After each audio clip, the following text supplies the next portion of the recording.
for a better community.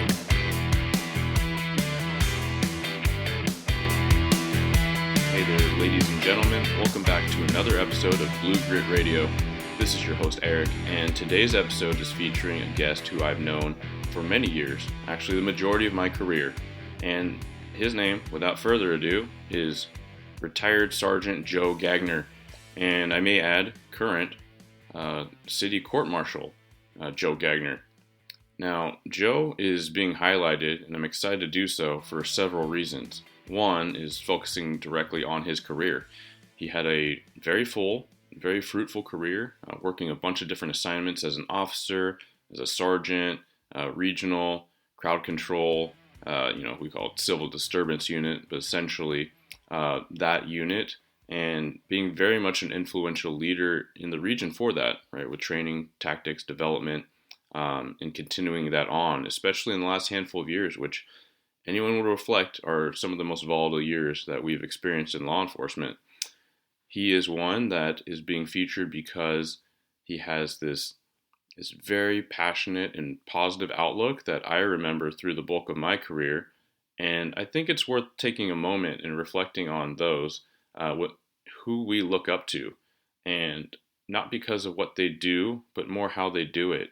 And Joe Gagner is absolutely one of those that his career, as far as when it intersected with mine and from my eyes and my angle, he had so much focus towards continuing to learn, checking his ego, leading with confidence yet humility, and truly being there for others. He was truly there to serve the public, and he still does so today.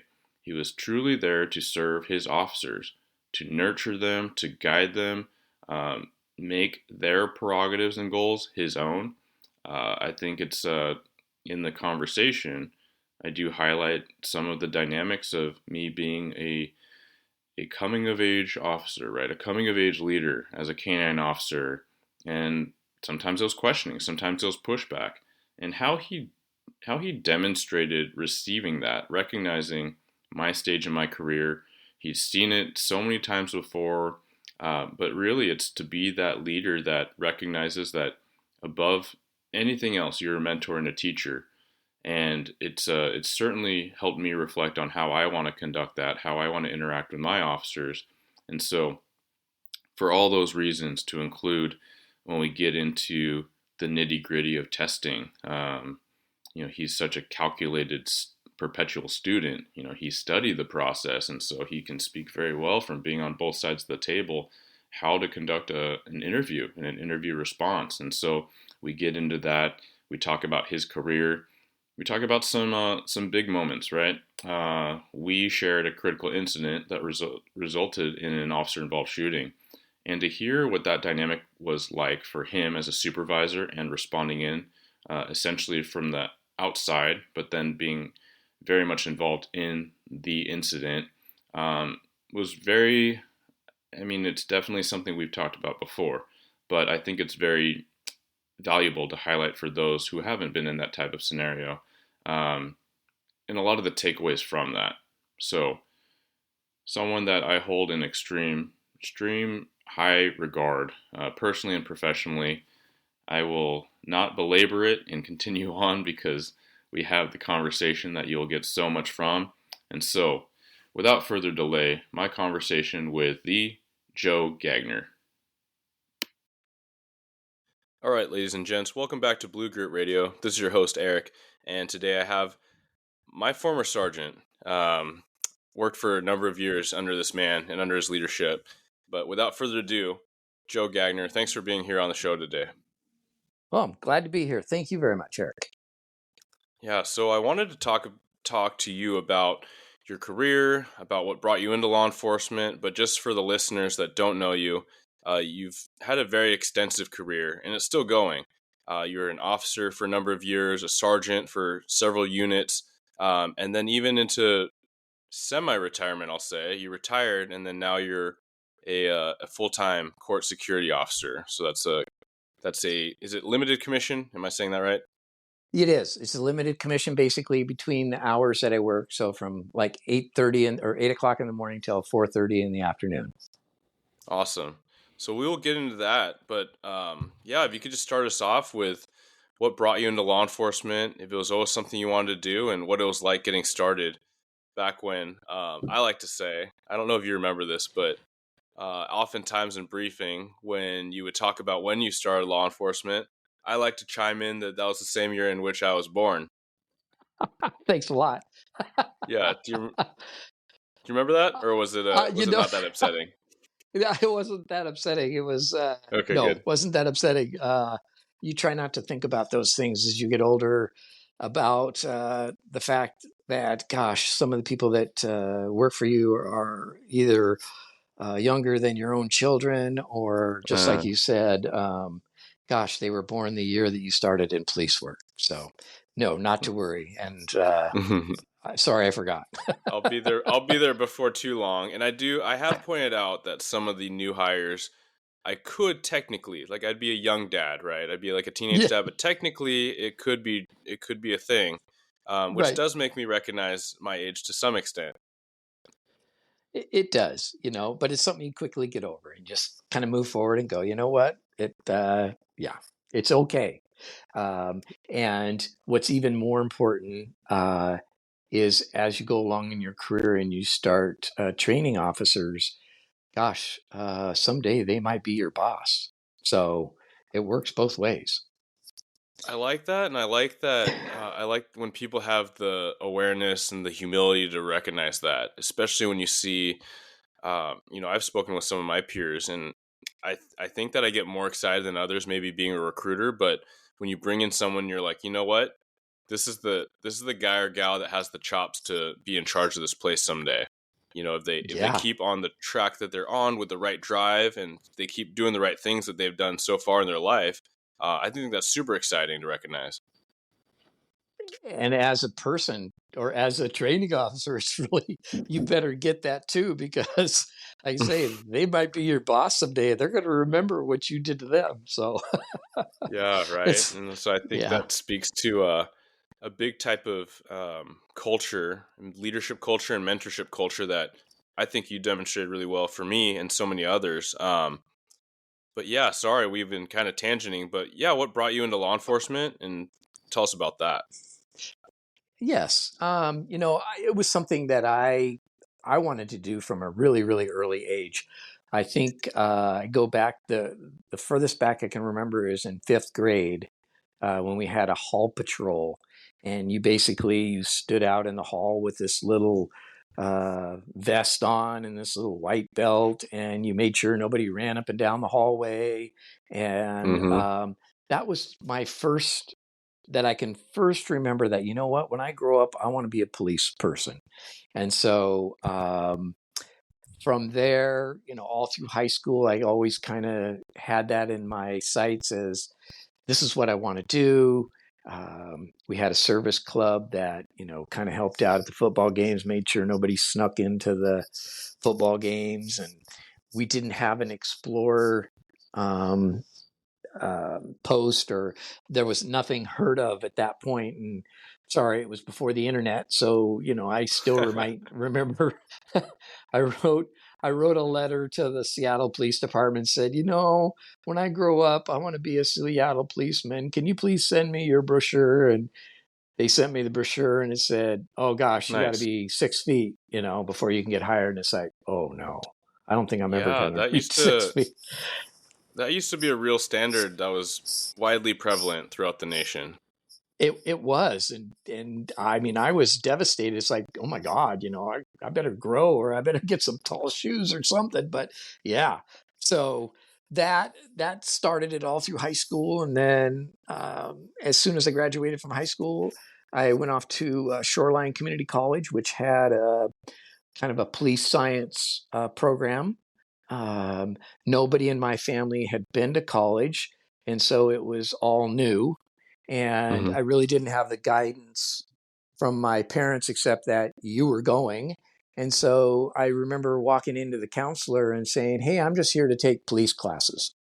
And the counselor kind of looked at me, and he was a former Renton officer, but he looked at me and said, while you're here, you might as well get a piece of paper. Mm, And so, nice. That's good sound yep, advice. yep. Yeah, it was. Thank God it was. I mean, it was only Associate of Applied Arts, but it was good. So, made it through 2 years there, started testing as soon as I was 20 years old, knowing that, gosh, you could get hired by 21. And quickly found out, 800 people applying for one position. Mm-hmm. And we have different lists. Um, some of the cities, or actually counties in our area, had different lists for gender and ethnicities, and so it was even more difficult to get hired. So, Oh, um, interesting. So the yeah. so affirmative action was in full swing then. Oh my gosh, and that was 80, between 80 and 84. Yes, Okay. full swing. And I still remember.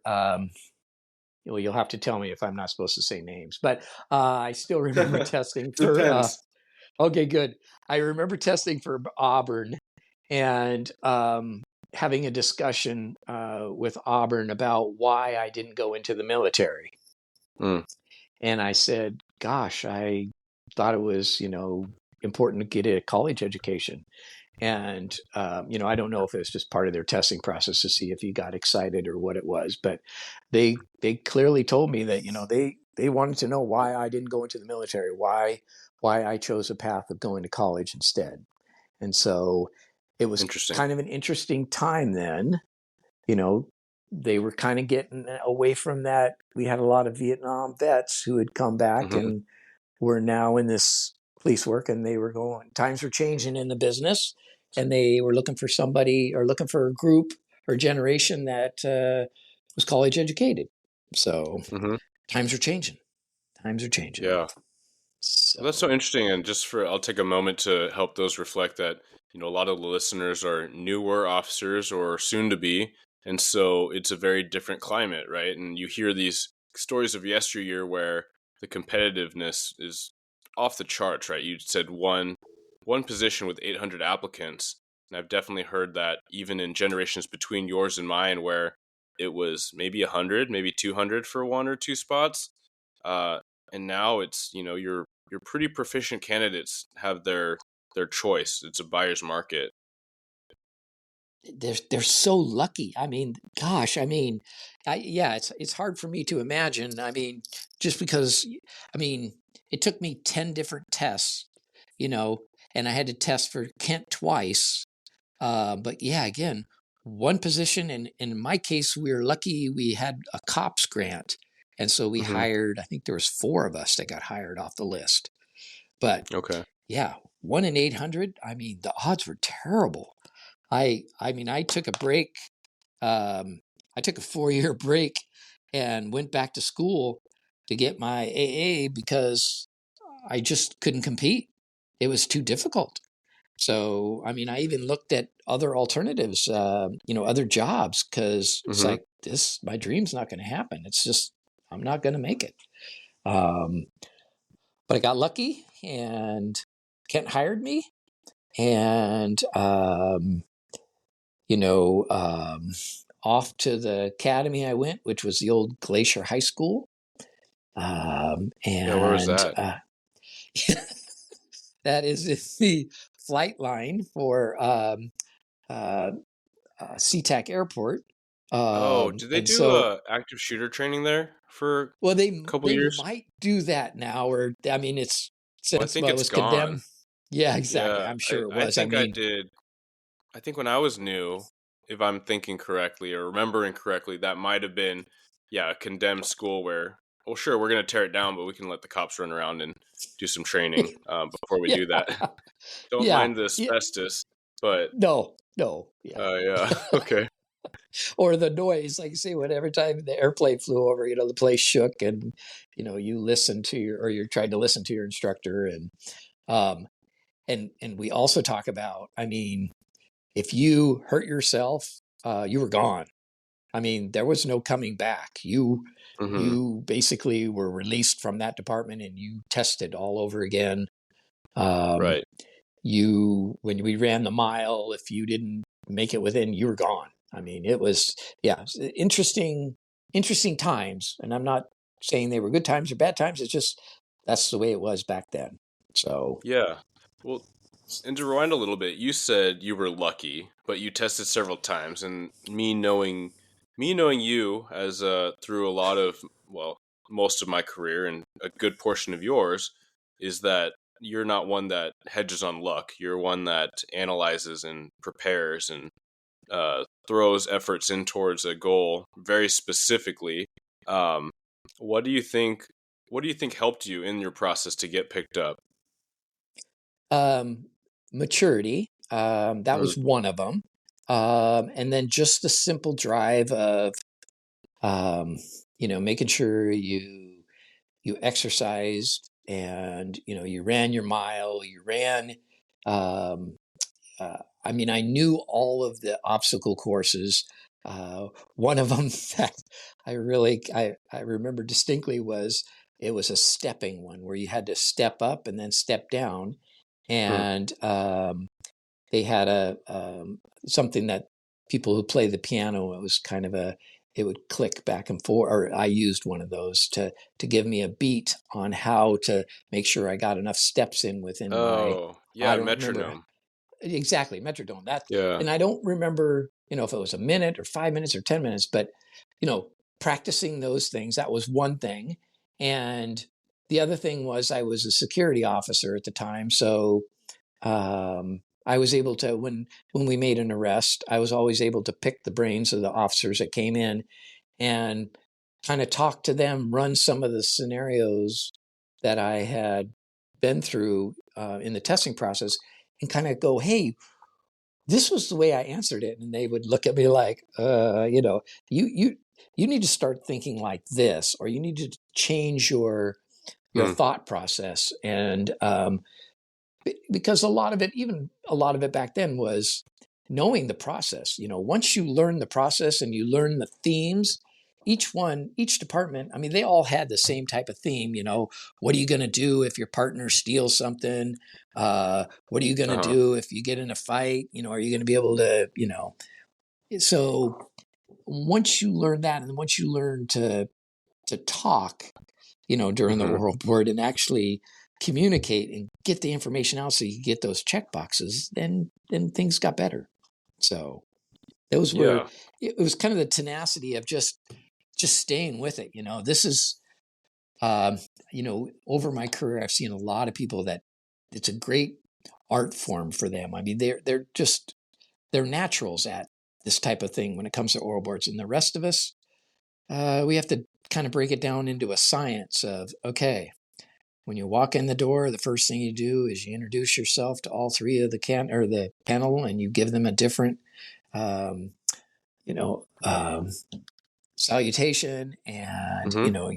you're just right and tight, and make sure all the science is in your favor, so that Mm-hmm. when it comes time to talking, you're you've already got some of the points. So Yeah, if it's after lunch, then you need to really excite them, and wake them up a little exactly. bit.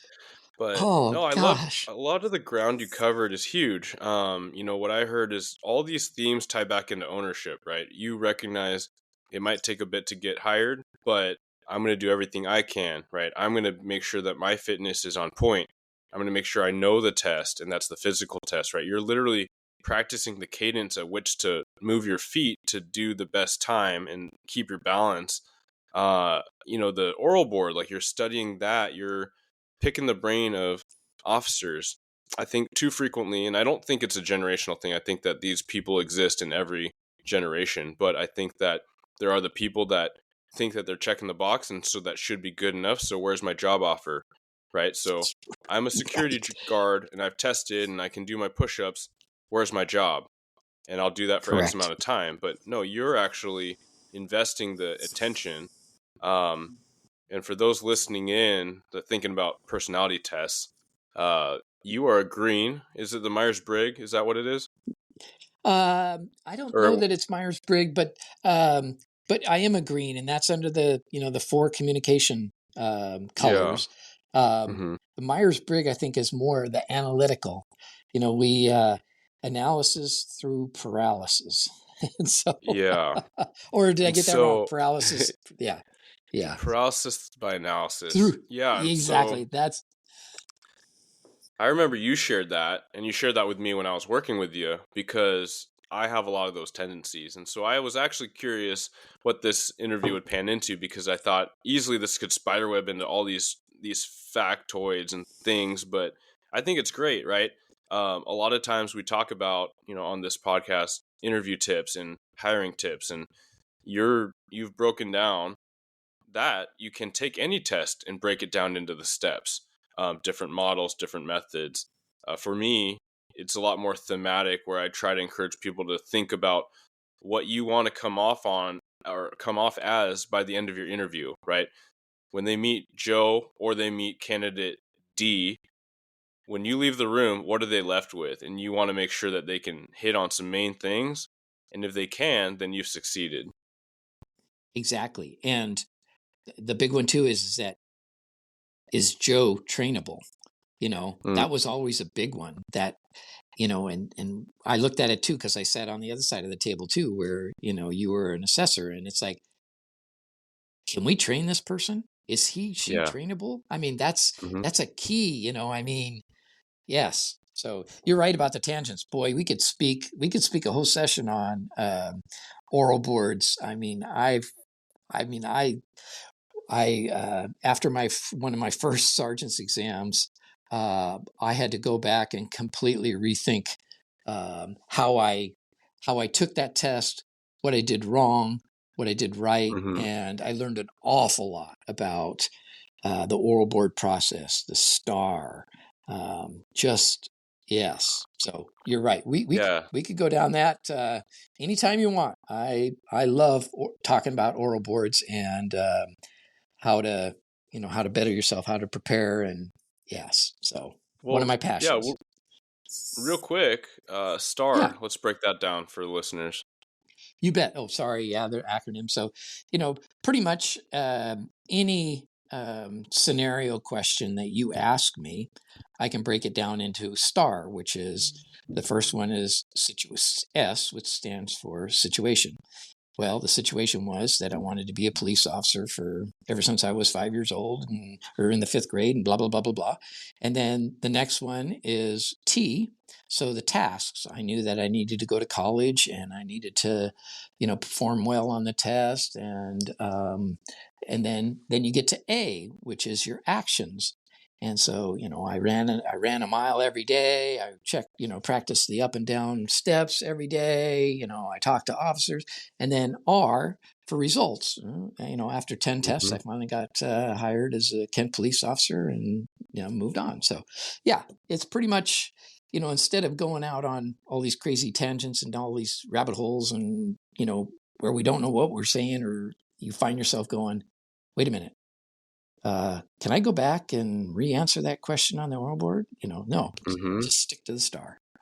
Yeah, no, that's great. It's a very simple outline that keeps you on point and it keeps you to have a fleshed out answer, right? Because there's a lot of oral board questions where they actually structure it that way, right? Tell us the situation, tell us what you did, and what was the result. And some boards or some agencies are not going to repeat the question back, or they're not going to correct you when you forget to say the result. What was the Ex- outcome? And so, yeah, if you can recognize that, that's going to make for every complete answer.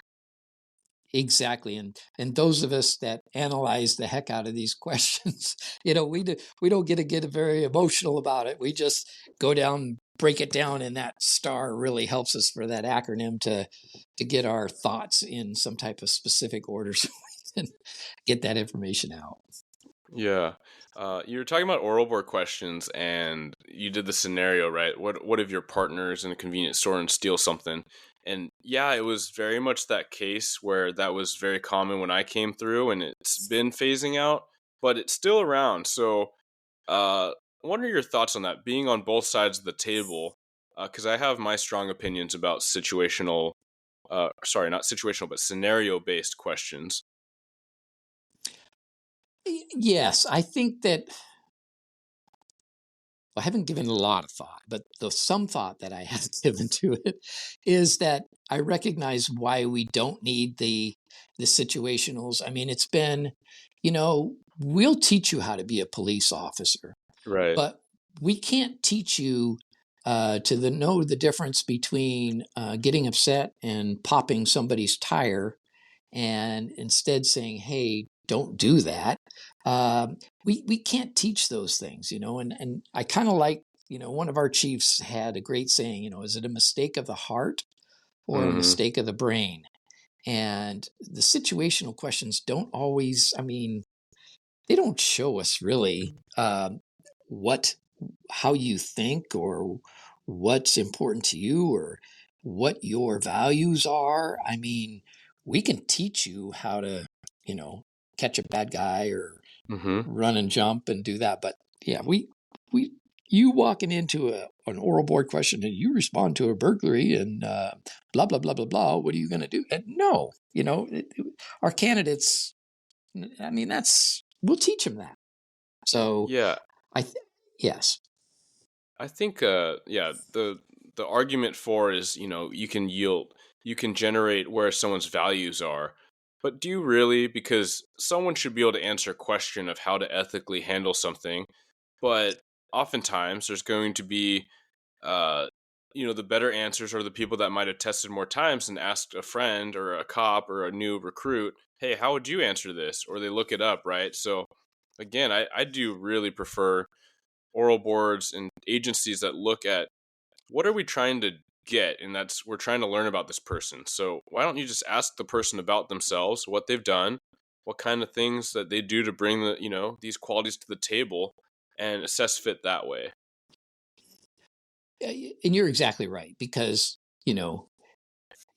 I talk about themes, and you see those themes even in everyday jobs. I have family members that have tested for other cities for other types of jobs, and you talk to people out in the community. Once you see those themes and you recognize, gosh, there's going to be an inclusion and a diversity, and you understand those themes, sometimes you can come up with a canned answer for those types of questions, and it really doesn't tell us as an assessor about yourself, or really what it is, your values. It's just something you're going to, oh, you have a question about this? Well, here's my answer. This is why Mm-hmm. why do you want to work at the city of Kent?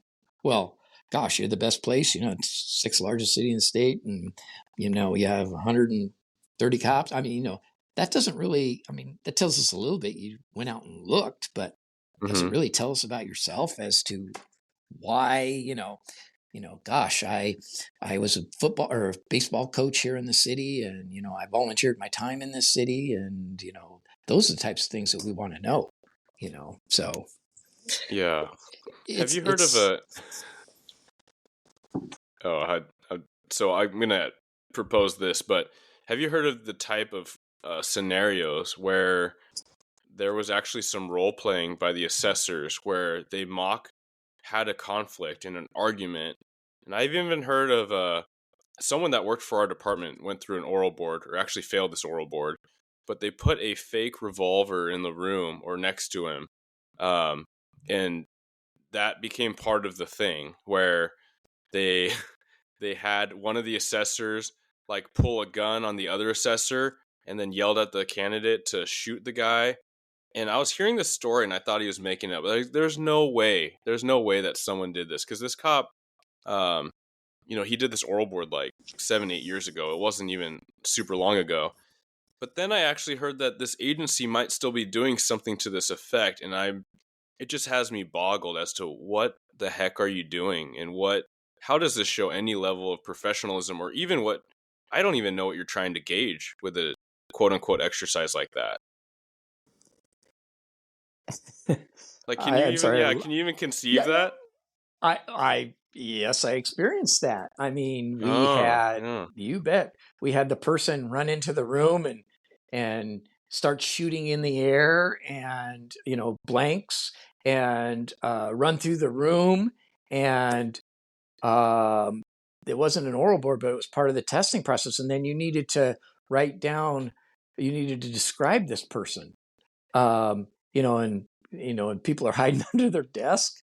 I mean, it's like, what just happened? So you look back, I mean,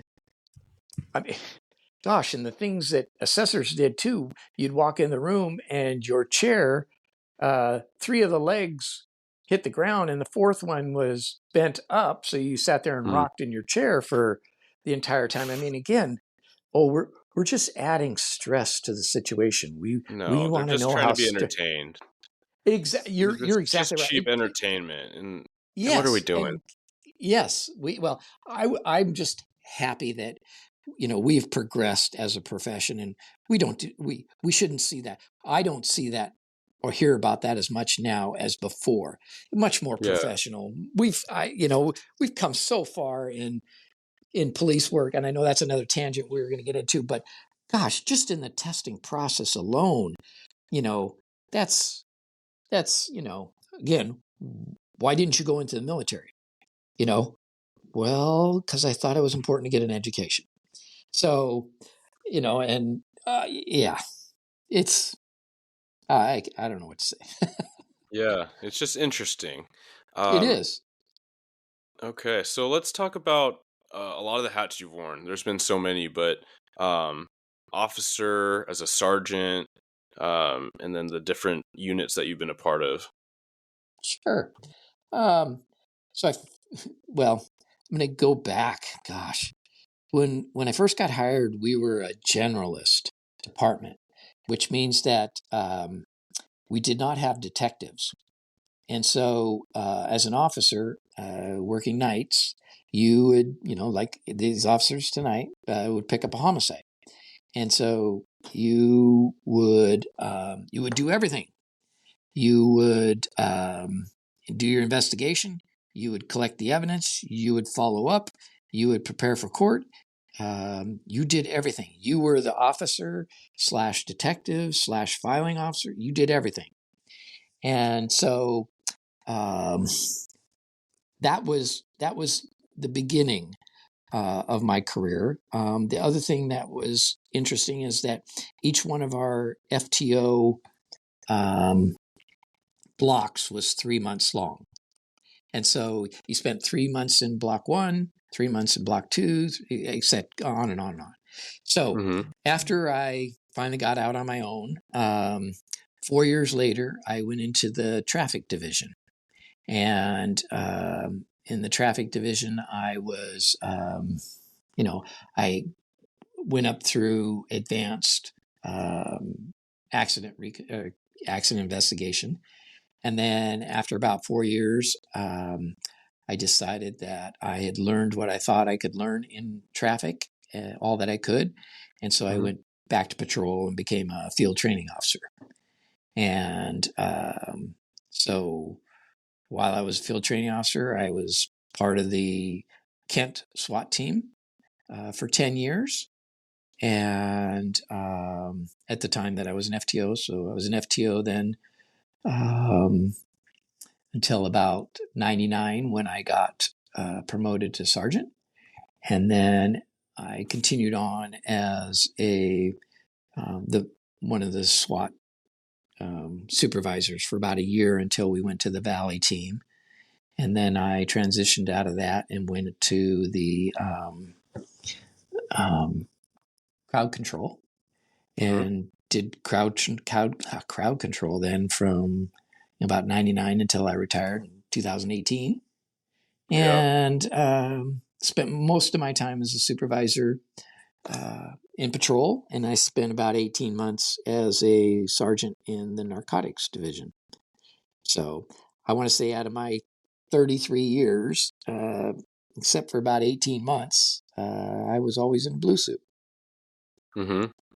I remember you mentioned that numerous times, and it was a very proud statement. You're not a prideful person by any means. You're very humble, and that's a lot of what I want to speak to you about in this interview. But yeah, you carried that like a very much a badge of honor, no pun intended. But to be in a blue suit, right? To be you were a working officer, and you were very much a working sergeant out in the field. Yes, and I had some good mentors, throughout my career.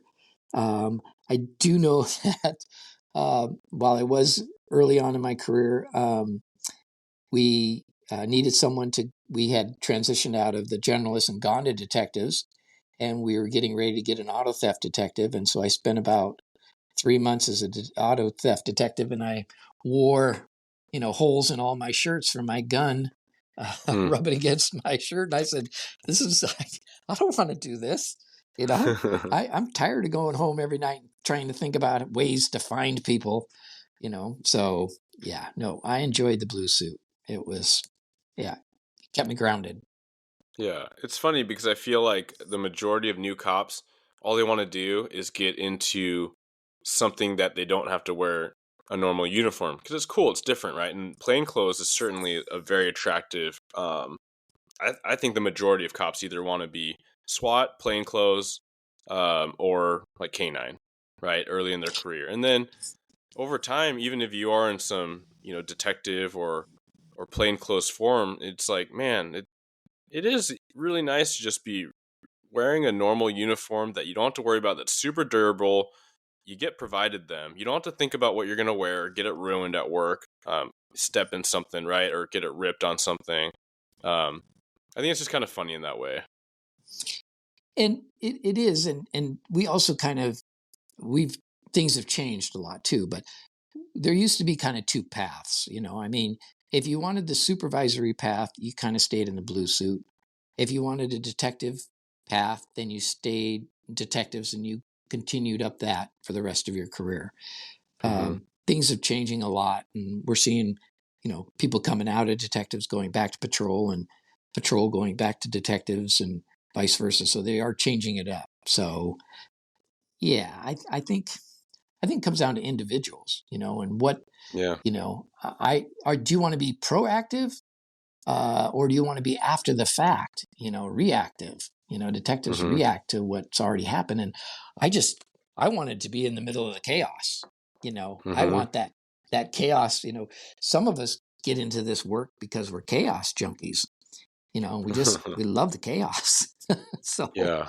that's, that's why I enjoy the blue suit so much. Yeah, it is funny, and I don't think most people realize that. And then maybe they weren't even adrenaline junkies or, you know, looking for that fray, but whether or not you're geared that way or wired that way initially, I think that the job can condition you in such a way where you feel so alive when things are popping off, sometimes literally, as we both know, Yeah. around you.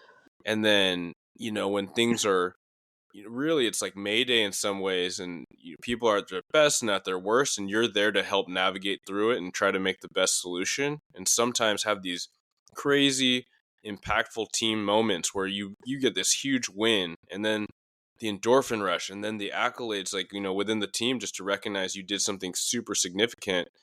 And then to go away from that, I know personally, I never thought myself an adrenaline person, or kind of chasing that mix, but yeah, I definitely feel it and felt it at times where you go back to kind of the normal routine and you feel like there's something lacking. And I think I learned that early on, in traffic. You know, I have a statement that I used to say. It didn't take a very, it wasn't very difficult for me to raise the radar unit up and point it at a car, and um, for it to tell me how fast it was going. I mean, I was always within plus or minus 3 miles an hour anyway, so I already knew how fast the car was going before I hit it with a radar gun. And Hmm. so after a while, it was like, okay, this isn't all I want to go to now. Are the really, the really involved accidents. That's where you get to put your skills to work. And so I finally figured out, yeah, this is just not enough for me. I need more. So Yeah. Yeah, I'm curious. I think, you talked about how traditionally people would take the leadership route and maybe they'd stay in patrol or largely patrol heavy. You still do see a lot of that, but yeah, you do see people bounce around specialties a lot more than before. And I think it's the youth of a lot of organizations. I think it's the rapid growth of people's careers as attrition is much higher generationally, and these days, certainly more than ever, where it's not weird, strangely, in a busy mid-sized department like ours, where someone cuts their teeth on patrol for a few years, they learn how to do cases, and then they get up in some investigative unit for a few years, and they can come back and promote, or they work canine, they work FTO, and then all of a sudden they're a detective within 6 years, and they've done all those things, and it's kind of crazy, but it's becoming more common. Um, one thing that I've chewed on, and I've tried to give advice to people that ask for it, is when considering to do a specialty, you have to consider what your personal goals are and what the agency's goals are, and if they align in that right way, then just go for it. Like, what? Don't overthink it. If there will be more opportunities, you're not going to paint yourself into a corner, because really, if you're in a healthy organization, they're going to want the high achievers doing whatever it is you're going to be doing, and it's going to be an asset to everyone. You have any thoughts on that? Well, I, yes, I mean, you're exactly right. The key word is healthy. And we just saw it in our agency. We just saw a detective who has been a detective, I don't know, 10, 15 years now. Mm-hmm. Uh, and now he's going into recruiting. And it's like, wow, what a great opportunity for recruiting, and what a great opportunity for that detective to be able to lead.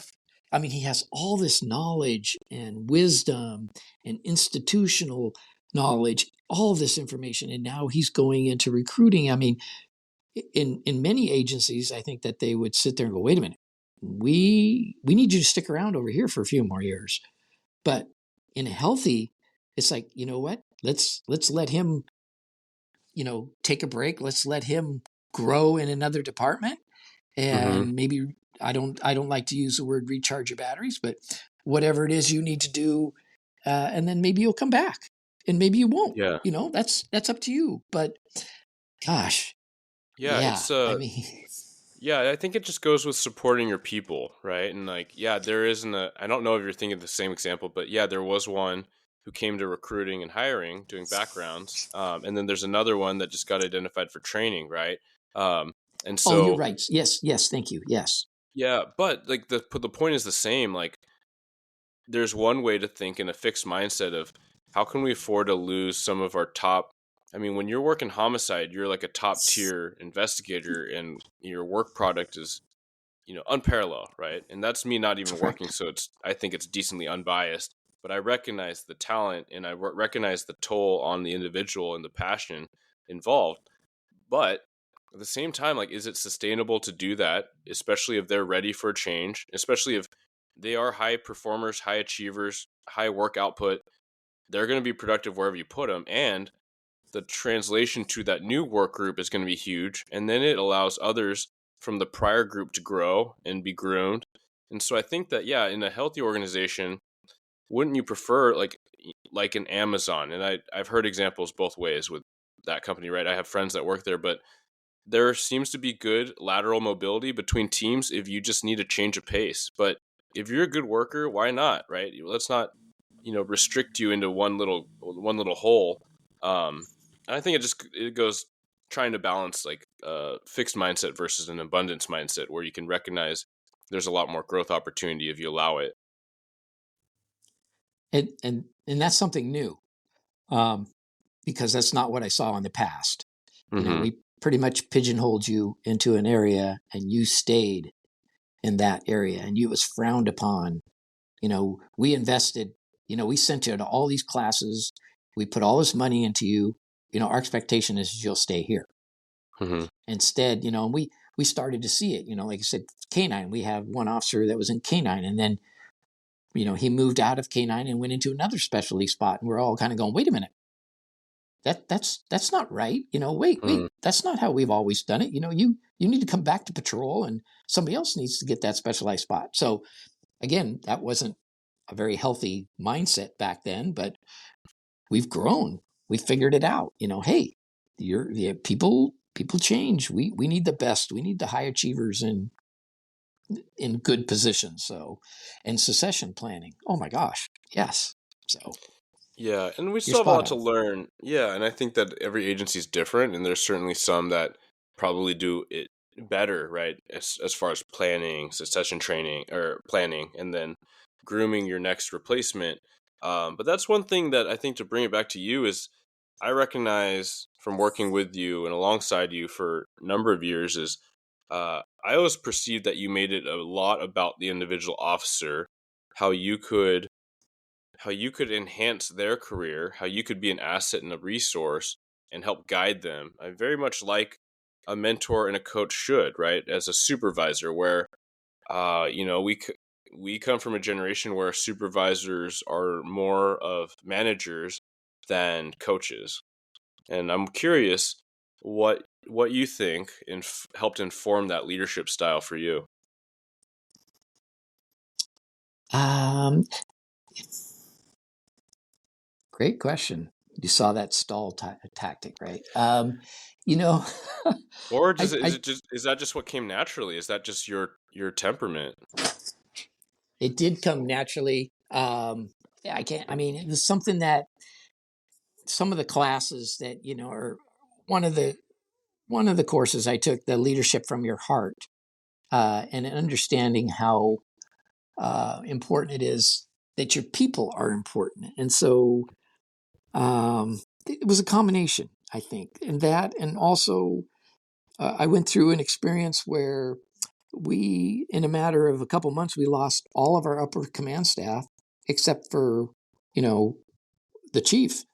Mm-hmm. Everybody had moved on. And so it's like, we need to do some succession planning here. We need to make sure that our people are ready to go and they have the education, they have the skills, they have this experience. And so I think just little tidbits as they came in allowed me to sit there and go, okay, this is important. You know, somewhere I read or somewhere I heard that the only way as a department, um, one of the ways, or if I say it's difficult, when you lose all of your upper command staff or you lose all of your experienced officers, the only way, or one of the ways to bring your new people up is to make sure they get training. And so that was always important to me is, gosh, I got to get my people some training. So Mm-hmm. they're ready to take over my job or ready to go do what they need to do to make this, continue to be a great department. So I don't know if that answered your question or not. It wasn't, something I really thought about. It's just kind of bits and pieces that came into, when I started to study and learn about leadership and, read the books and, they just kind of formed my style, I guess. Yeah, no, that's perfect. And it brings me back to this theme of ownership, where I can remember that, you say this thing of, yeah, I need to get my guys more training. But the wrong leader or quote unquote supervisor will say, I need to get my guys training. Hey, training unit, or hey, bosses, our guys need training. When is that going to come? Where's it going to come from? We need it. We're not getting it. Whereas I remember specifically, like, you would find opportunities and you would find the right people. You'd find the venues. You'd set it up. You'd find the people that wanted to be in those seats, right? To be generating a lesson plan or helping build the lesson plan. And that's very much their career development and their leadership development. And you'd make it happen. And I think that Exactly. it's just the illustration of, yeah, like, take matters into your own hands, within your means. You're allowed this amount of bandwidth, and you definitely would capitalize on that. And that was what was so nice about being a supervisor.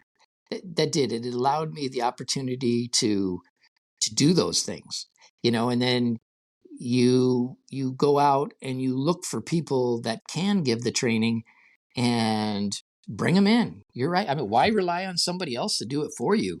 You can set it up, you can manage it, you can do it. Let's get it done. So yes, you're exactly right. And that's what I tried to do.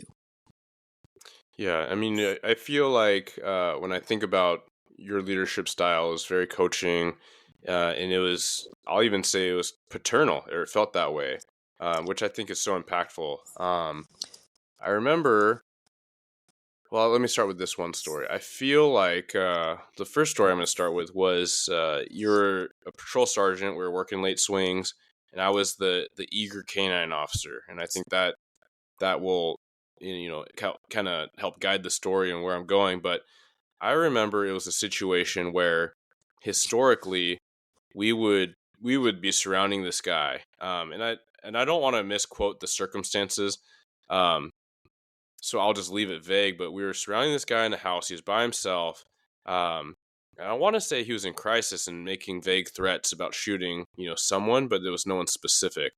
Uh, but we were surrounding and kind of doing the call out thing for quite a while. And historically, we'd own that, right? We would lock it down and figure it out, because this could be a threat towards other people. Um, but I think after a little bit, after maybe an hour, who knows? You're like, hey, we're gonna pack it up. And I remember just being so confused and frustrated, saying like, we don't walk away. Or what are we doing? What if something happens? And I recall, like, just so calmly, like, you didn't take it as like, just like I was speaking out turn. I was trying to figure out why. And you're like, it's one of those things where we don't know that something's going to happen. We don't have a crime. We could be out here and we could force this situation, but at the time it didn't make much sense to me. And lo and behold, years later, that's like commonly understood by anyone in the region. Even new officers, like, don't push a confrontation with someone in crisis when you cannot articulate someone in clear danger other than that person. And I'm curious if you remember that type of scenario, or if it brings back any kind of thought process, because that was kind of new at the time, but you were very clear and calm and collected about that thought process. Yes, I can. Sorry, I can bring you back to 1999. I had just been promoted as a supervisor. I was still on the SWAT team. Um, the deputy chief showed up at my scene and told us to, same thing after 4 or 5 hours of waiting and talking. He told us, pack it up, you're going home. And, we all know that our SWAT officers are, for lack of a better way, they're alpha. I think we can say alpha. Yeah. Yeah, Anyway, they're trying to get after it. they are, they're we're, I can't say aggressive, but yeah, we have a thought process. And when you've got, 11 SWAT officers now, and you are the supervisor, and this is the first time we have walked away from an incident. Um, and of course, we were great for what ifs. What if the UPS man walks down the street and he gets confronted by this person? What if, what if, what if? And so that deputy chief pretty much set me straight. And so I learned a lot from that situation. And then for me to have to go back to my officers and say, or, my fellow SWAT officers and say, hey, this is why we did it, was very difficult. And so, yes, I learned very early on from that deputy chief. And then I was fortunate enough to pass it down to you folks, to yourself and to other officers that, hey, this is, the courts are changing, things are changing. We can no longer confront the situation, or, I mean, not confront it. We can, are we the ones that are pushing the situation? Are we going to make it Yeah. worse by doing this? So, no, I remember that well. And, but going back to your first statement, and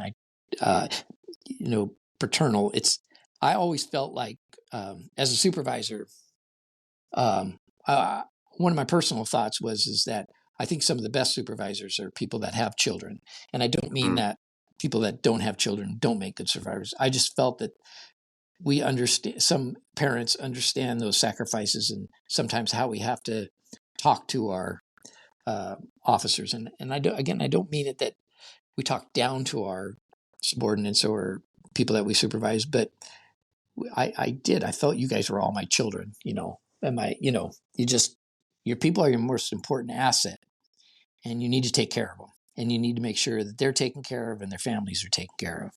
So that was kind of one of my um, leading, one of my leadership goals or one of my thoughts. So, people can say, well, you don't need to treat us like children. I don't mean that way. I just mean that you just need to recognize that your people are important to you and you need to treat them good. So, Yeah. No, you hit yeah, on a lot of gold there, Joe. And your people are your most important asset, and that's something that I feel preachy at times, but it's not common. It's not commonly accepted. It's definitely not commonly practiced in any workplace or any profession widespread, right? So I think we need to beat that drum. And where I come from, a big wellness base of mine, in the law enforcement profession, like a lot of people are like, oh yeah, you're the peer support guy, you're the fitness guy, but really a lot of that comes from uh, being a solid officer. Like I think to be optimized, you need to take care of yourself mentally and physically, and so that made me super passionate about health in general. But then it comes back to, hey, these are people, and this is a hard job, and it has hard requirements, and if you want to be able to take care of your people, you need to show it and you need to treat them a certain way. So yeah, I mean, I love all that. I don't think it's as accepted truly as it ought to be. I think a lot of people would agree. Um, but I also appreciate you sharing that story, right? Because, here I am in the moment. I was almost like, man, I'm now the boss is going to be mad, but you never talked to me a certain way. It was always like, hey, here's how I'm going to explain it. And then it took me a while later until I got it, right? And I think that exactly. there might be that coming of age kind of quote unquote for every developing, leader, as they are trying to find their place and their style and mature into the job and mature into what supervision and the bigger picture involves. Because I could think of a lot of that kind of borderline headbutting with um, different commanders when I was a sergeant saying, hey, I got this plan. I want to make this arrest. Let's cut a warrant. And then the commander would be like, what are you talking about? But then before too long, that became me as the sergeant.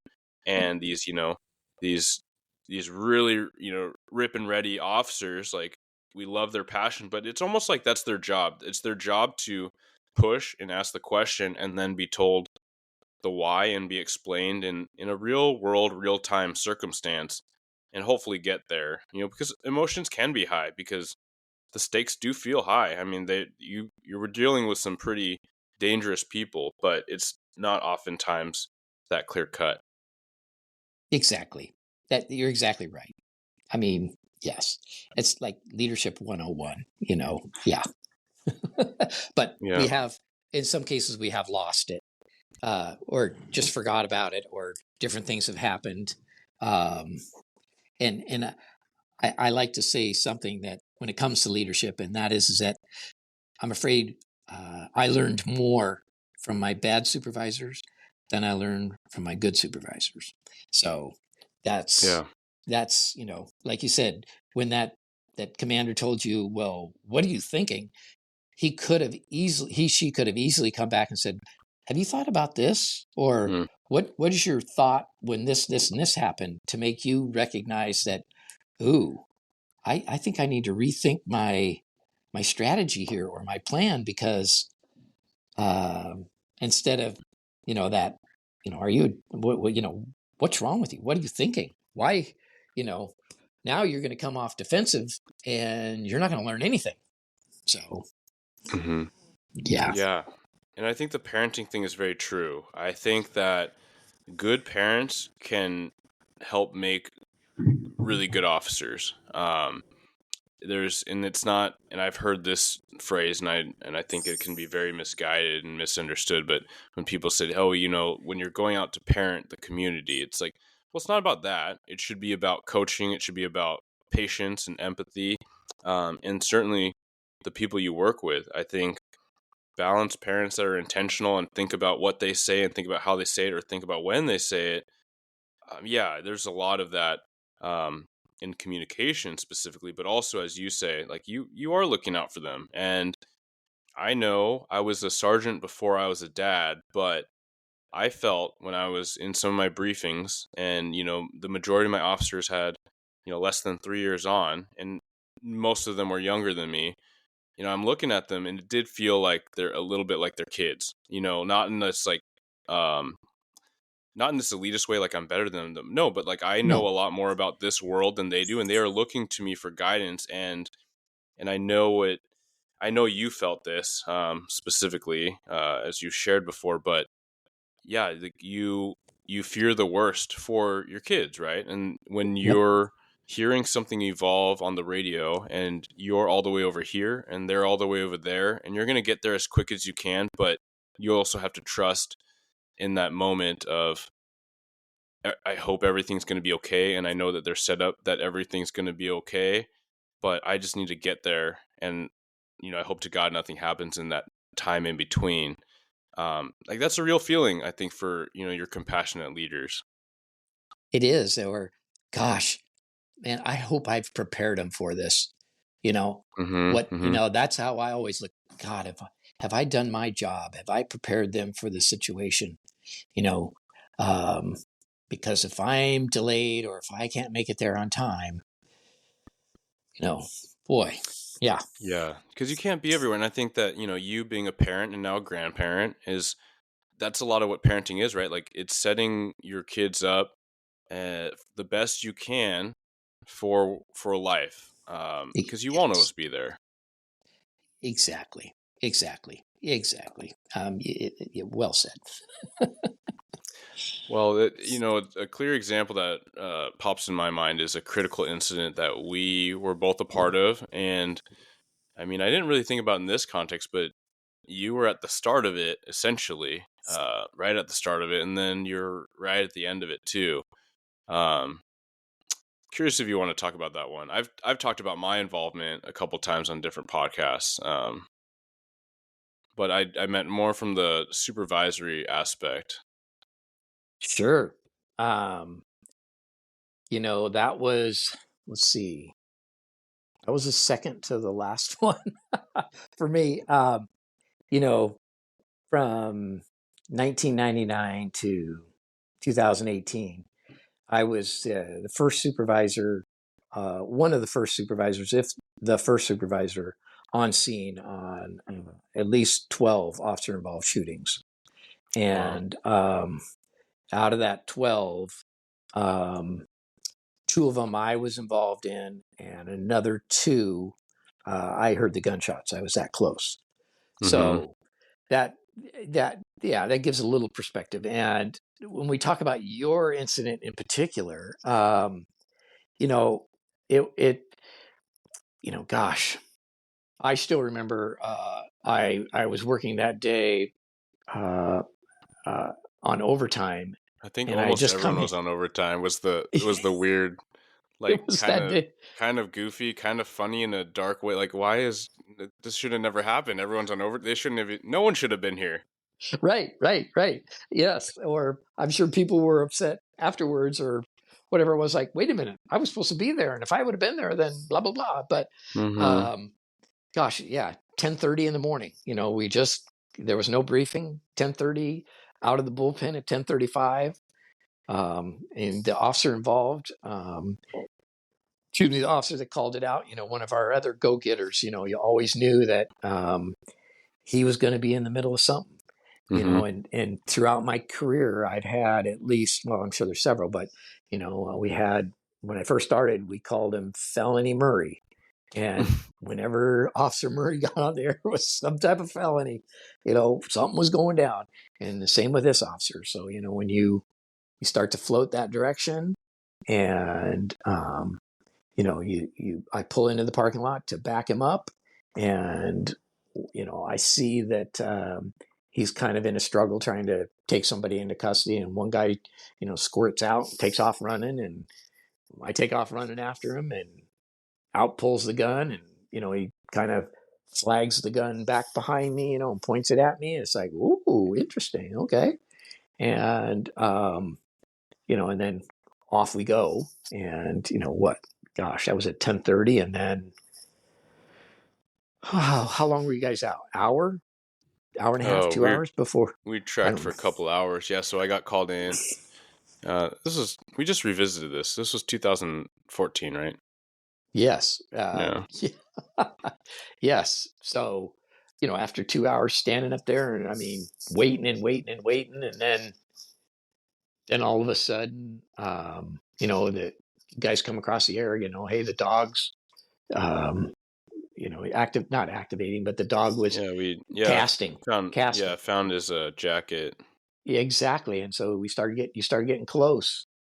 And then, gosh, I don't know what on your other uh, podcast, did you go into I mean, how much detail? I mean, Yeah, I I don't, said, or we found the jacket. The dog's really animated. One of the officers, being prior canine, moved up to let Cato get back in behind all these barrels because it was a landscaping company, cabinets and barrels and such next to these tractors. And when he went up to move it, the guy's head popped up momentarily, and everyone probably had that same pucker, like, oh, here we go.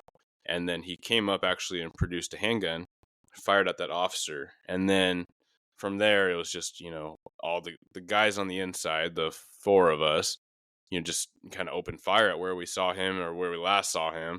um Kicked up apparently a rifle round pierced a propane tank, and possibly the suspect's firearm, per the fire investigators, or one of ours, ignited that propane at this perfect density, because it was this outside semi-contained Quonset hut, like tarpaulin structure. And so that ignited this giant fireball that passed over us, gave us a couple of us some pretty solid second degree burns. And yeah, that was just kind of, I'll say this, is that moment was very chaotic and very much mayhem for me, right? I've said before on a podcast that I remember thinking, well, this is it. As the fire's passing over, I was like, this is the end. But then it passes over and I'm just in intense pain and I'm kind of disoriented, but I'm like, wait, it's not over. And then you're trying to kind of gather yourself and find out where all your buddies are, and come together, do your buddy checks. There, one of the officers was wincing in pain, and we thought maybe he was hit, but luckily it was not gunfire. It was the fire. Kind of recovering from that. Raking, doing our combat first aid, kind of checking for bullet holes, right, and then taking the vests off. But then the suspect came back up, and so from my perspective, he came up out of the fire, which was very gnarly and very video game kind of horror movie-esque. He's kind of lumbering out of the fire and not listening to our commands to stop or get down, and starts turning towards, in my recollection being, starts moving towards the gate, where I come to find that's where you were positioned on perimeter, and a couple of us opened fire from the inside. And yeah, I'm curious what you, I mean, we talked about it before, but what your perception was and how that event unfolded for you and your senses from where you were. You bet. I have to go back in time for just a minute. When I went through the academy, my patrol, what do we call a or patrol? What did we have? We had the officer that was in charge of us. What do you remember the terms? TAC officer. TAC. Thank you. Our patrol TAC officer. He told us that, and this is 1984. He told us that if you're involved in a shooting, you're going to be a drunk, you're going to get divorced, and you'll probably quit. I mean, those were his words. And so those always kind of lived with me all throughout all of the different officer-involved shootings that I've been involved and supervised in. And I always tried to, I personally feel like I've only lost one officer to actually leaving the job. Maybe there's more, but one that really left the job because of his shooting.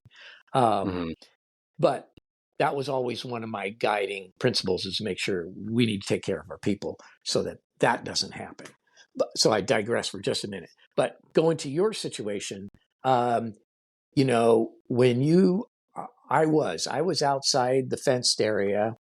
I was about, I was angled off from the direction of that Quonset hut, and you did a pretty good job of explaining it. It was a half-shaped Quonset hut with a plastic material top, and when that round ignited that propane ball came up, from the ground, came up to the top of that Quonset hut, and then came straight out the front of that Quonset hut. And then I'm seeing this happen, and I'm thinking to myself, "Wow, that guy's good. He's really trying to escape.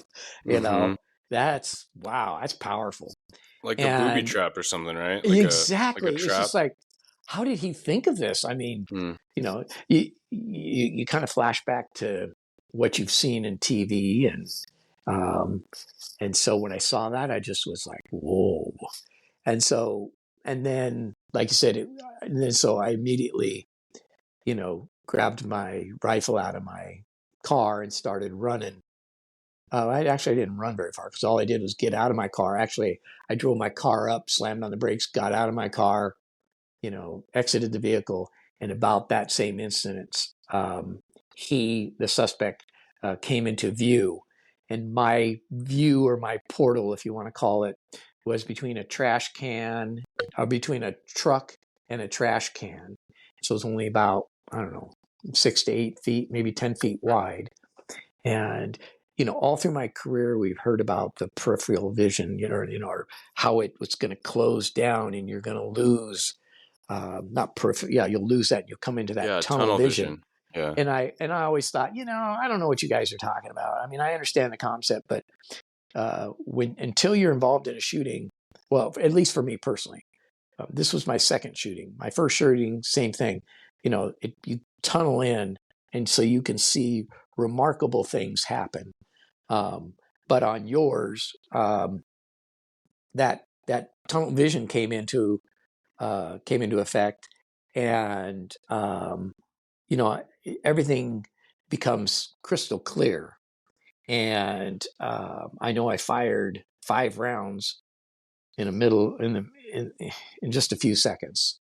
But what I didn't know was, because I was shooting at about between a 30 and a 45-degree angle through a chain link fence, that when you're shooting through a chain link fence versus shooting straight onto it, those little the gaps in the links, they become a lot closer together.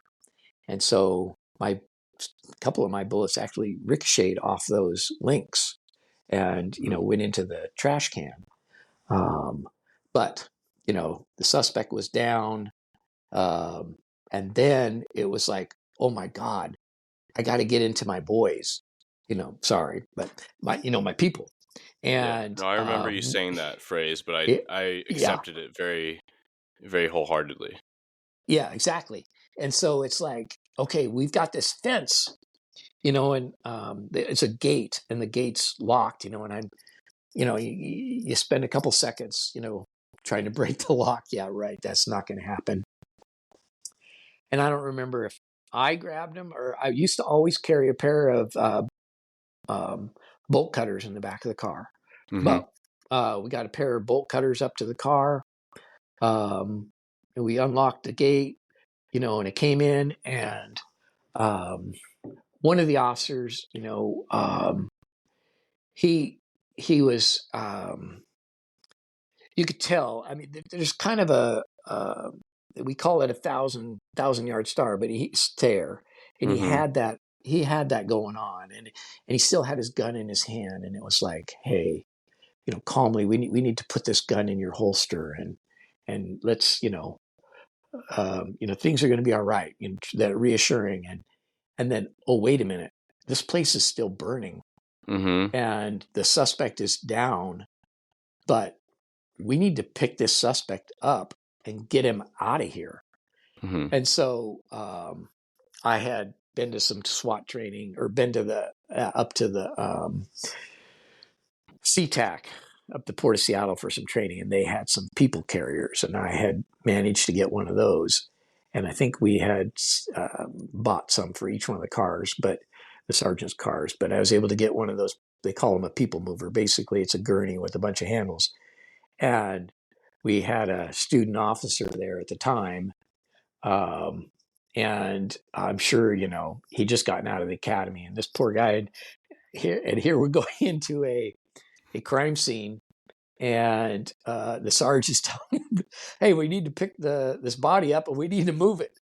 And so yeah, we picked it up, got it out, and got behind some cover, because again, the fire, and really it wasn't cover, it was just back behind a building. Yeah, And warehouse then building. exactly, and then we've talked about it, and we've got much better in time. And that was, when I first started to, like I say, hearing those words from my TAC officer, and then also on the street, hey, when you're involved in a shooting, the first thing you need to do is, holster your put your gun in your holster, and then you need to walk away because you're out of the picture. We need to walk you back, and we need to go through the public safety statement. And we've learned that, and this was a perfect example. The struggle is still real, and the fight is still real. You need to stay in the fight. We still have things that need to be done. You just can't, collapse or lay down or whatever. We had to pick ourselves. We had to get everybody out of that situation, get them back behind, so that the fire, if it's going to have more explosions or what, I didn't know. So, and move you back behind. And then another thing that we all knew, and that is that you never put your officers in the back of a car after they're involved in a shooting. And I actually, in one of my cases, I violated that. I violated that rule. And but I explained to the officers, hey, listen, I need to get you in the back of a car. I need to get you out of here now. Yeah. There's too much chaos. I have too many people showing up on scene. I have too many things going on. I need to get you out, and I need to get you to the station so I can get you peer support. And I asked him, I said, hey, these are my options. I can wait, or I can put you in the back of a patrol car. And they were okay with it, and so they jumped in and off they went. But in this case, we had, I think there was 4 of you, a total of 5, wasn't there? Yeah. 5 officers involved. And so, and I'm the supervisor. I'm sorry, but I don't get the luxury of going, hey, I'm involved, I get to check out. Yeah, it's not like a timeout, like a light switch flips and everyone's just out of play. Like there's still a lot going on, right? There is.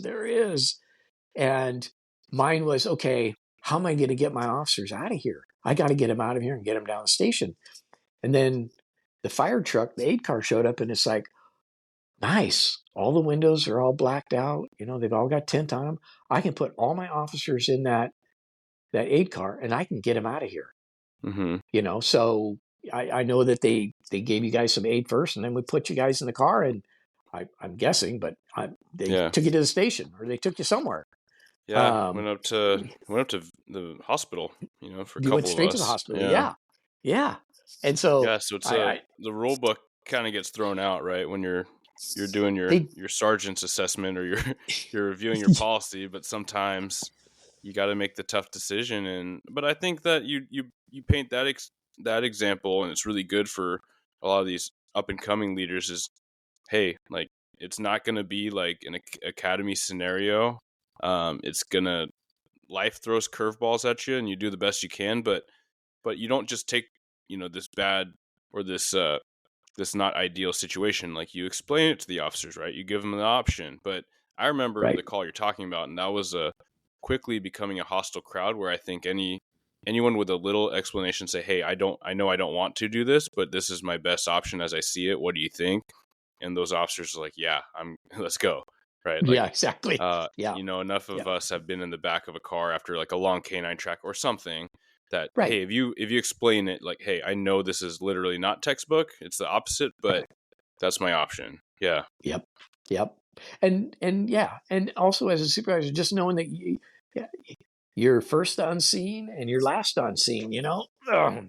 We digress, but I always love that. We Were Soldiers, and Mel Mm, Gibson. Always remember him on that helicopter. So, yeah, and so and I felt that way through it too. It's like, okay, and then finally I think he was a lieutenant at the time, finally came up to me and said, "Hey, are you involved?" I go, "Yeah." Oh, well, we better get another supervisor down here and get you out of here. yeah. Well, we'll do that when we got stuff, yeah. When we got the people taken care of, then we'll worry about me. So, Yeah. yeah, that was, And yeah. in so many ways, just a crazy call, right? You talk about like the movie scene aspect, and a lot of officers on the perimeter, relays seeing what you saw, which was like this fireball, and hearing all the gunshots and explosions, and why it came to be called like the Die Hard shooting or the Die Hard call. But yeah, it's I think it is a good lesson for those coming in or those just that have been in the job and are learning quickly. It's not a scenario, right? It's not like, all right, holster your weapon, suspects down, King's X. All right, let's talk about it, or let's look at your target. No, there's a lot of stuff happening. Like you literally can't even, the scene is quickly continuing to evolve by things that aren't even the suspect, right? There's things on fire and there's popping and hissing from these fertilizer containers, and it it felt like a couple seconds just kind of standing there like in a daze, but people quickly recognizing, hey, we cannot stay here. Like we got to go and farther, farther, farther, and get behind something. And you don't know what's in those barrels, and what's in these industrial areas. So very surreal in some ways. It is. And we talk about different scenarios. I mean, again, I hate to go back, but it's, when I was in the academy, we always, and I'm sure it's the same way, everybody always says, God, I hate the war stories, they're so boring. But as we get older and wiser and we learn from other cultures, that's how your culture is passed on, is by stories. Hmm. Um, but I know that before my first shooting, it was again, you're involved in a shooting. The first thing you do is shut your mouth, get in the car, and don't say anything until you see your union rep. Don't say anything. And that was before we had that public safety statement. And I was fortunate on mine that there was another officer there, and he was a witness. And so he was able to show the detectives around and say, hey, this is where Joe was, this is where the car was, this is where he shot, and this is, Hmm. blah, blah, blah, blah, blah, and help walk him through the process. And so after that shooting, we went to the public safety statement, which was, hey, you need to tell us a couple things. And so from that, the public safety statement was already around. People knew of it. It's just that we were not using it. So Yeah, and just another example of us learning. So yeah, and it's fantastic. And then for those non cops or non cops from the area, in case you call it something different, this is the compelled statements to say, hey, we need to know some basic things for public safety and for the investigation, which are, you know, where were you, what direction did you shoot in? yep, Are there any other suspects? yep, Which, outstanding. if so, where did they go? What do they look like? Right? They are not to be incriminating, but these are things where we found that in this increasingly complicated and very litigious and cops having to be on the defense, and I'm not making a commentary about that. I'm saying, yes, it is increasingly complicated. Um, Right. but yeah, there are things that if there is someone else, or if there is someone outstanding in general, we need to know so we can help that public safety criminal justice aspect. So you can't be too tight-lipped, or there can't be an actual case, for the suspect. Exactly. And in my case, it would have been, would hurt me. I Mm-hmm. mean, what do you mean you didn't know that it started over here? This is where, the officer first, got in the car, and this is where it ended up. They had no idea of what had happened before. They only knew where the cars came to a stop. And so Mm-hmm. that I'm most proud of, that, hey, we have progressed and we understand how important that public safety statement is. One other, we're talking about the Hollywood effect. I want to talk just briefly about another incident, and that was when we pitted a car, rolled it on top, and this one was a assault one suspect with an Oh, it was AK-47. 7, right? Yeah, yeah, I was yeah, not on that and one, but I remember it. that one. We talk about the Hollywood effect. Well, I guess you can't even call it the Hollywood effect, but I mean, here I have officers shooting. This car is upside down, and so all we see is the bottom of this car. The four wheels sticking up in the bottom floor pan. We can't see the windows because he's in a ditch, and this bad guy is shot at us. And so these officers are shooting through the bottom of this car, through the floor pan. And I just remember saying to myself, "Wow, I have never seen that before. I've never seen that in a movie. I've never, Mm-hmm. it was just like, holy mackerel. Yeah, and this This guy, is if I'm correct, correct me if I'm wrong, but for those that don't know or weren't around in the South King County, but this guy had numerous incidents through different cities. He's brandishing this AK, shooting it out the window on the freeway, and pointing it at all kinds of people. Like he kept popping up, and then this time he popped up again, and someone gave chase, and he tried to flee, and that's where we ended with this scenario. Yes, thanks for you're exactly right. And that's, yeah.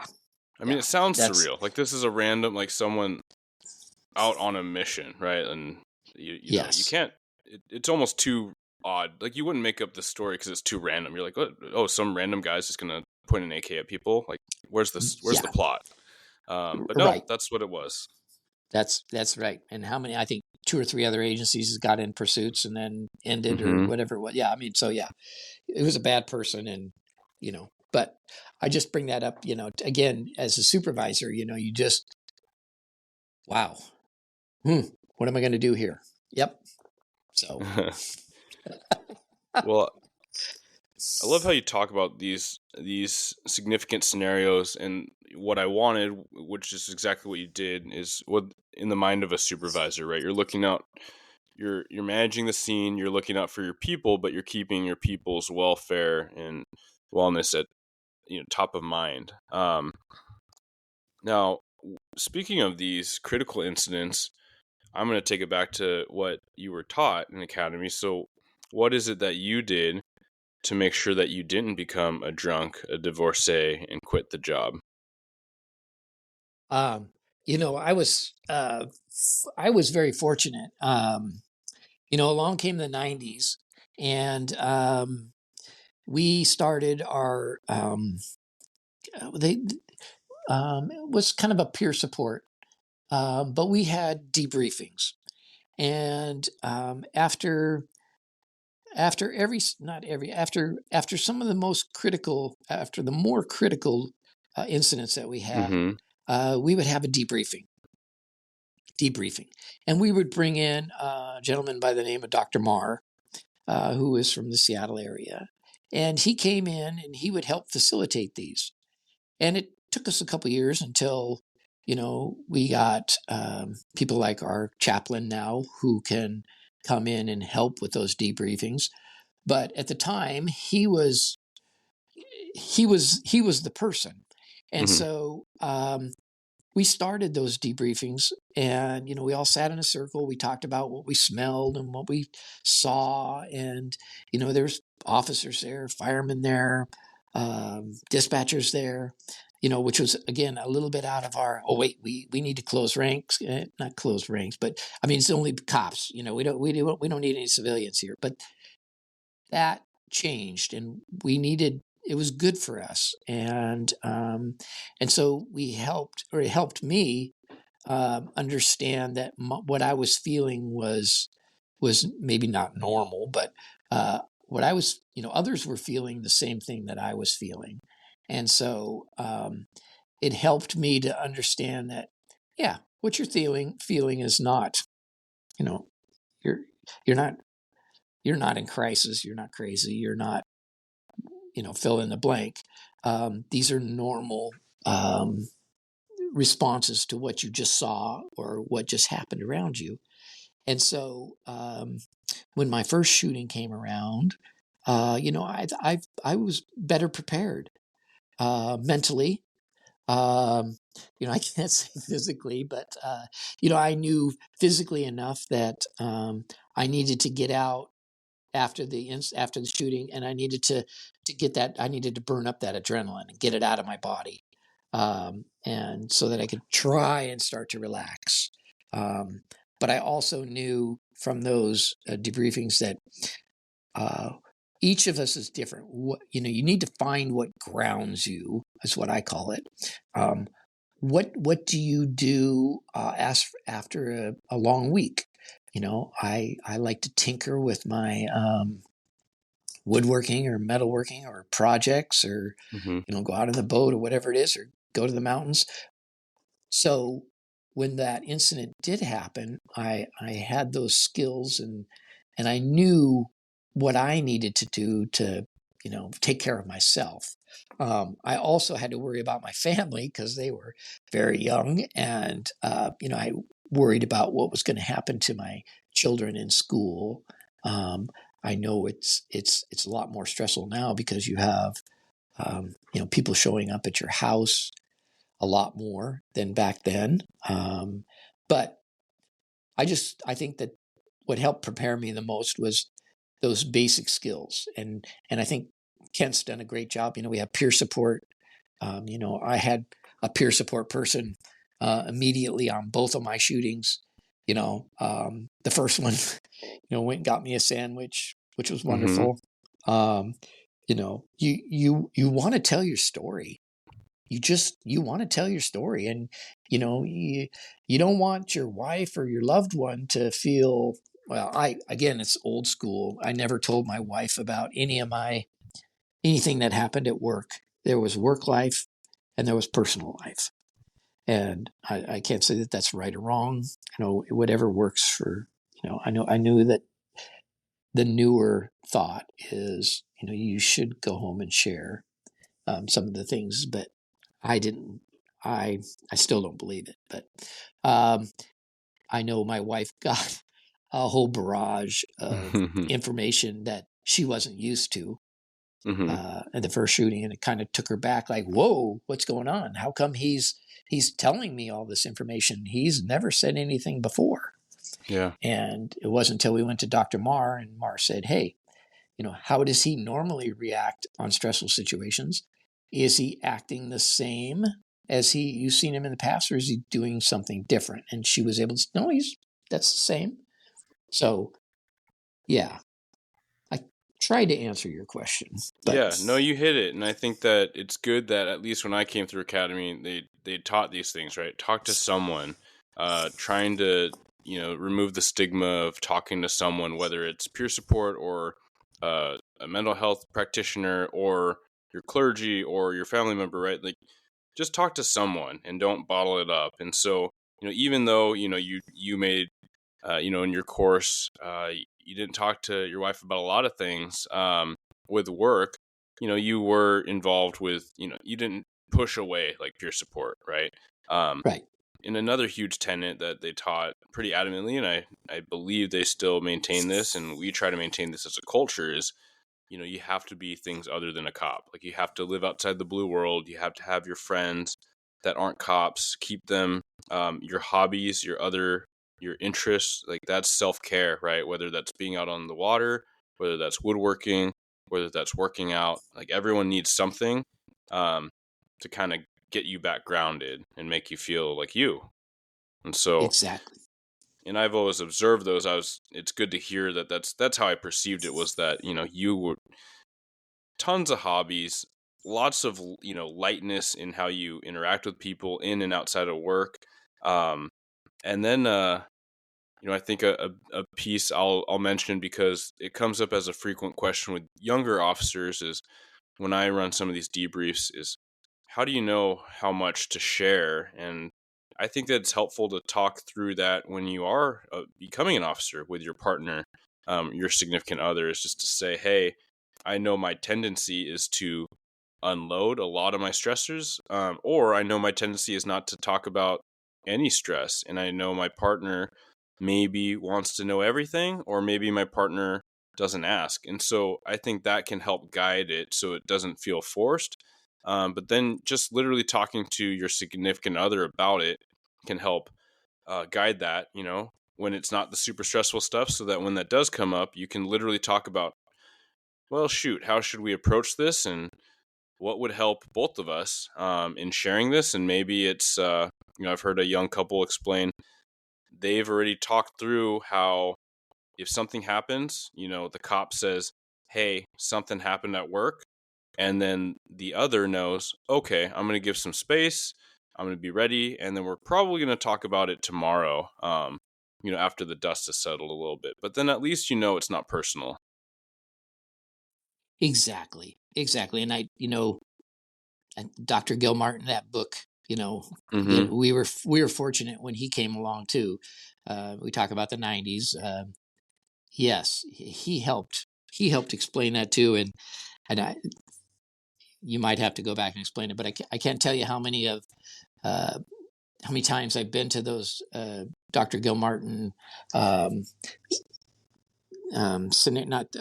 his Seminars and thank you, speaking. his seminar. Yeah. Exactly. And the spouse or the significant other is sitting next to the officer, and about every 5 minutes she elbows the officer, like, Mm-hmm. wham, that's you, bam, Yeah. wham, that's you. It's just yeah. And yes, so Yeah. the skills that we have learned and we have available to us, and like I said, talk about it first with your partner. Have an idea, have a plan that when this happens, you're right. I had a bad day and I need to decompress, and we'll talk later. Yeah. Yeah. Or in some cases, then some people, the adrenaline is so high on these incidents that, if you have someone you can talk to, and I had somebody I was always able to call too, that, I could talk about, and they were non-judgmental, but you could get down into the nitty-gritty about what happened and some of the strange things that you saw. The 5.56 bullet, hitting what appeared to be the size of a shotgun, going through the back of the seat, or some officers talk about actually seeing bullets going through the air. So yeah, if you have someone you can talk about with those things, and they can say, oh yeah, I get it, and yes, it's important. Yeah. Absolutely. And to pivot, and I want to kind of end off on where your retirement came, and then Yes. moved into the court officer position. Um, I'm curious what that identity shift was like. I got the sense that you would have loved to keep doing the thing, keep being a patrol sergeant, but it probably made more sense to hang it up and then start collecting retirement and then picking up another job. Is that how it was? It was. It first started off with some of us, as we get older, our eyesight, it gets harder and harder. And you start out with the readers, because you can't see the driver's license, and I love to work late swings, and to be able to read somebody's license after you pulled them over, or not be able to read their license, it was like, Yeah. okay, there's a problem here. And I needed to learn sector, be much more proficient with that. But that started the process of thinking about, okay, you're not getting any younger. What's the next chapter? And then the fact that, with our retirement system, the last 5 years, we call it packing the five, but it's so important to put all of your overtime into overtime and not comp, and set yourself up for the rest of your life.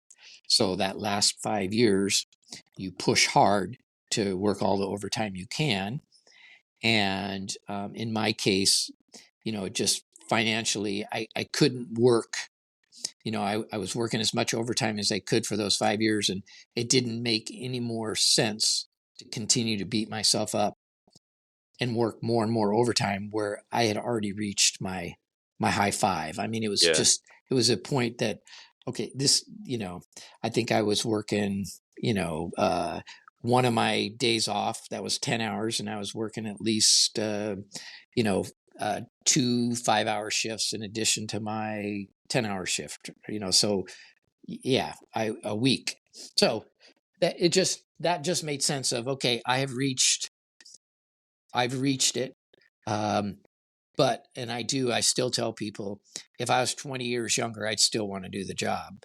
Mhm. But just physically, the eyes, it was time. And I kind of laughed to myself. I don't tell a lot of people this, but when you're standing on the firing line and it's time to do your qualification, and you think that, oh, I'm just as fast as I was back when I started and when I was 24, and you're out and you're set and you're firing off your round, and the youngin next to you has already got all 5 of his rounds off, and you're on number 2, and you're going, wait a minute, what's going on here? So, yes. And I already then, feel that way. yes, there's a reason why the fighter pilots, kind of max out at 18 or whatever they do. Yeah, you slow down. And so this opportunity, I mean, it was always, something that I thought about doing. I finished off my 4-year degree later on in my career, and thank you, City of Kent. And Mhm. so I took some court security classes while I was in college. And so when this opportunity came up, I tested for it and was successfully got it. And I mean, I love it. You talk about transition. The hardest part for me is, well, not that well, is the fact that between 8 o'clock and 4:30 you have police powers, but after 4:30 or 16:30 you do not have police powers. And for how many years have I what ifed? You're driving home Mhm. and this scenario plays out in front of you. Well, I'm going to jump out, off duty police, blah blah blah. No, no, no, no, no. That's not the mindset. You are retired now. You don't have that third prong of the Tennessee Gardner. I mean, there's lots of things you don't have. So you need to be smarter. Yeah, and I think that's healthy. I think it's healthy for a couple of reasons. One being that you've been in the industry for how many years? Total now about 39 and 33 while I was in, Man, 33 is, yeah, yeah. So that's commission.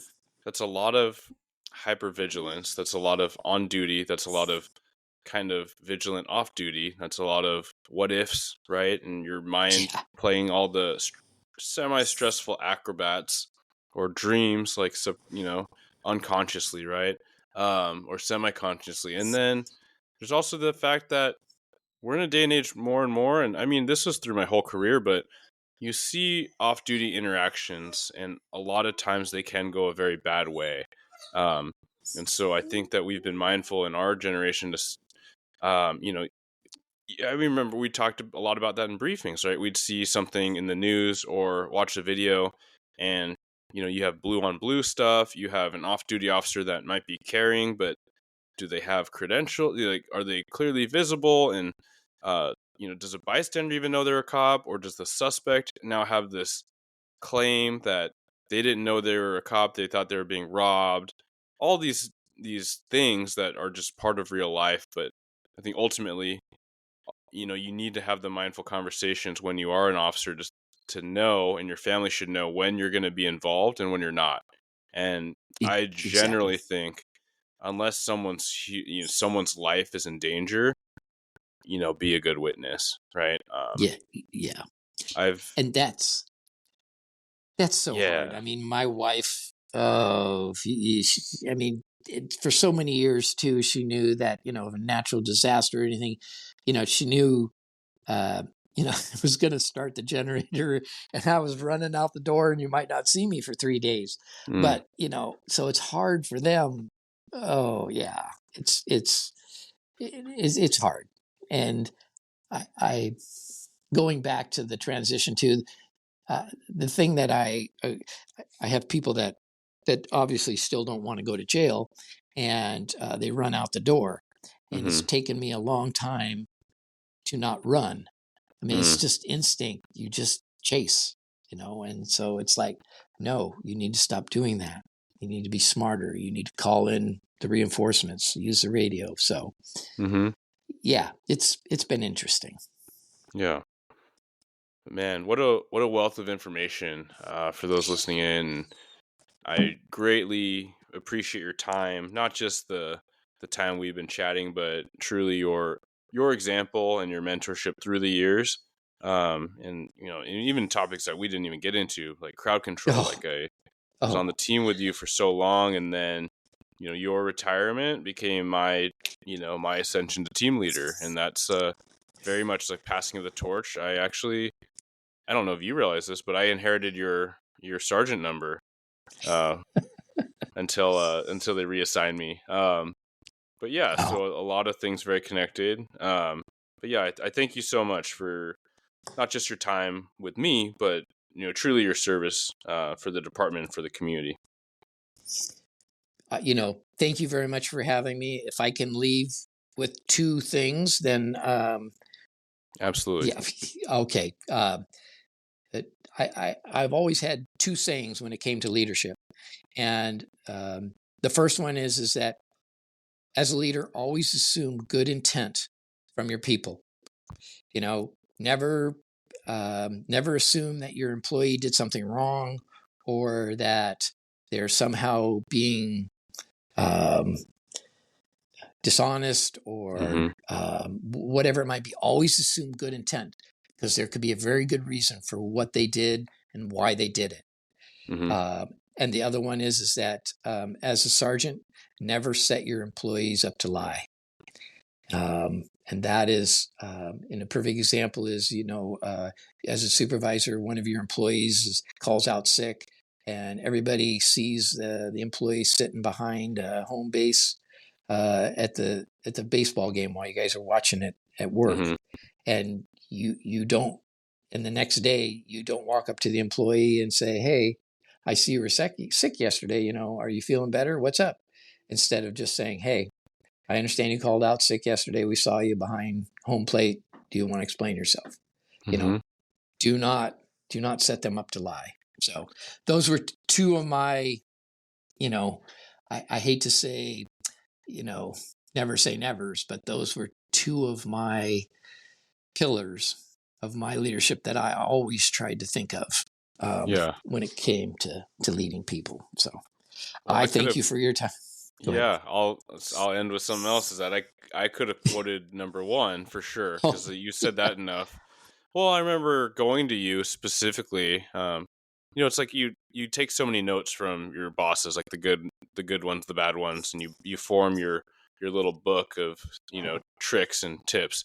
Um, but then you have I feel like oftentimes once the promotion happens or you get the nod, then people kind of make their rounds and they ask for direct advice. And that was one of the things you shared with me was always assume good intent, and it's directly related to I talked to Bill Blowers recently on here, and uh, your second example actually links up with the first one. And he actually gave an example as a training officer where he basically wanted to relay the same thing.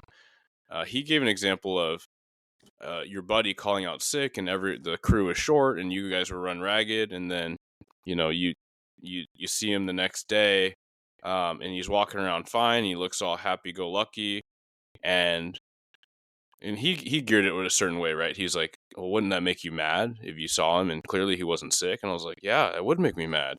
He's like, yeah, and you see him like, energetic, and he doesn't look like he was just out sick, like he couldn't have worked yesterday. It's like, yeah. It's like, well, what if he hurt his hand and it's his gun hand and you just can't see it, right? Do you want him showing up to work when his gun hand is hurt?